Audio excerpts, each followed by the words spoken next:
Saya rasa kita patut habiskan apa yang kita belum tamatkan.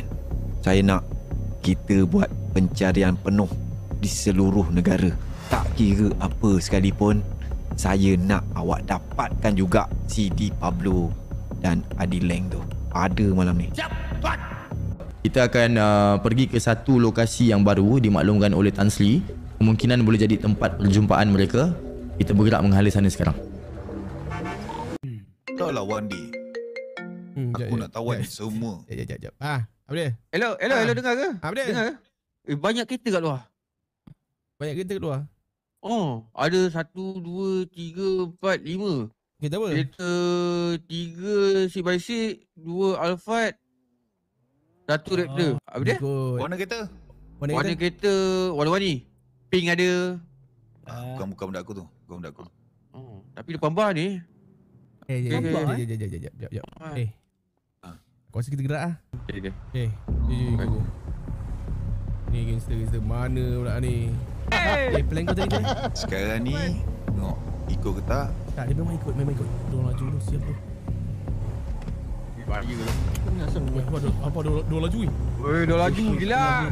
Masuk je lah Tawi dulu, masuklah apa-apa. Okey, HO Alpha semua daripada HO, kita akan masuk segera. Masuk ke dalam, pastikan awak spread dan cari sampai ke hujung. Dan kita akan pastikan kita cukup mereka dekat dalam. Standby. 1, masuk. Suspek terjun laut ya. Bangsat!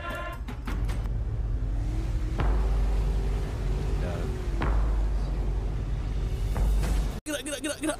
Go, gerak. Ini paling busuk pun aku jatuh ni. Jatuh. Poli lagi ya. Di aku rasa tak dekat ni. Budak tak cuai. Jumpa jabatan yang awal-awal masuk dalam pintu kan. Buka ujung sekali tau. Yang awal kat Jetsam tu. Okay, on. Okay, go. Masuk. Saya tak fikir sekali jangan semua dapat masuk. Kita bukan member.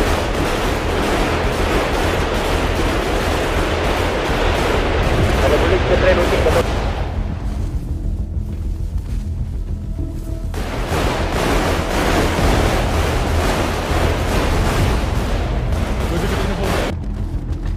Bapak ramai. Nampaknya gerakan kita telah pun dapat dihidu oleh penyangak-penyangak yang cuba kita tangkap.